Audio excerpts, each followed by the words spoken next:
পূর্ব গোকুলপুর গ্রাম পঞ্চায়েত এলাকায় অবস্থিত ন্যাশনাল পার্কের সংস্কার করে তা শীঘ্রই চালু করার দাবি জানালেন এলাকাবাসী। তাদের অভিযোগ, প্রায় 1.5 দশক আগে কাজ শুরু হলেও এখনো তা চালু করা হয়নি। শিশুদের বিনোদনের জন্য নানা রকম জিনিস দিয়ে সাজানো হয়েছিল পার্কটি, এমনকি খুব সুন্দর আলোকসজ্জারও ব্যবস্থা করা হয়েছিল।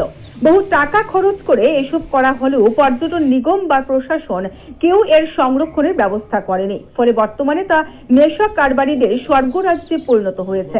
দিন দুপুরে চলছে পার্কে বসে নানা রকম নেশা কারবার, সেই সঙ্গে আরো অসামাজিক কাজও হচ্ছে বলে এলাকাবাসীর অভিযোগ।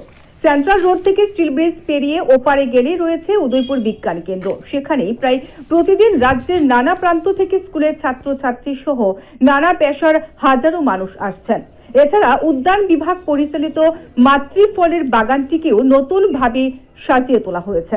কিছুদিনের মধ্যেই তা দর্শকদের জন্য খুলে দেওয়া হবে, কিন্তু এরই পাশে থাকা ন্যাচারাল পার্কটি অবহেলায় ঢুকছে। এদিকে জামতলায় টাউন হলের পেছনে যে শিশু উদ্যান রয়েছে, নতুন ভাবে সেখানে টাউন হল সহ নতুন করে নানা পরিকল্পনা করে সাজিয়ে তোলা কাজ শুরু করা হয়েছে। তাতে অল্প দিনের মধ্যেই শিশু উদ্যান বন্ধ হয়ে যেতে পারে।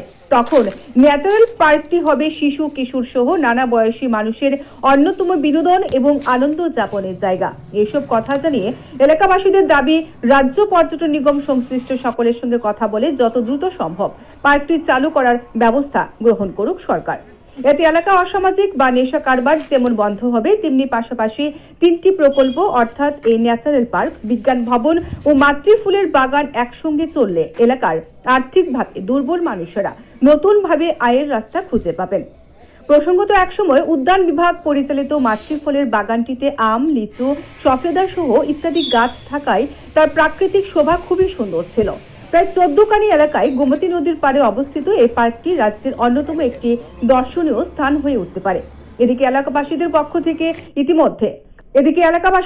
থেকে ইতিমধ্যে জেলা মহকুমা প্রশাসনের পদস্থ আধিকারিক ও জনপ্রতিনিধিদের বিষয়টি জানানো হয়েছে বলে দাবি করেন এলাকাবাসীর তরফ থেকে। রাজ্যের পর্যটন মন্ত্রী এই বিষয়ে প্রয়োজনীয় উদ্যোগ নিলে গোমতী নদীর পাড়ে এই ন্যাচারাল পার্কটি চালু করা যেতে পারে বলে তাদের ধারণা। এটা এখন খুব করুণ অবস্থায় আছে। এটার যে খেলাধুলার যে সামগ্রী ছিল বেশিরভাগ অংশই ভেঙে পড়ে চুরমার হয়ে গিয়েছে এবং এখানে প্রথমে বলতে গেলে এটা অনেক দিন ধরে এভাবে পড়ে রয়েছে। আমরা পর্যটন দপ্তরের কাছে দাবি জানাবো যাতে এখানে একটা সায়েন্স সিটি রয়েছে, তার পাশেই যেই পার্ক রয়েছে, এই সায়েন্স সিটিতে যখন পর্যটকরা আসবে তারপর এই পার্কের মধ্যে পিকনিক স্পটে পরিণত হবে। আর তার ফলে কি হবে, সরকারের একটা রেভিনিউ আদায় হবে এবং গ্রাম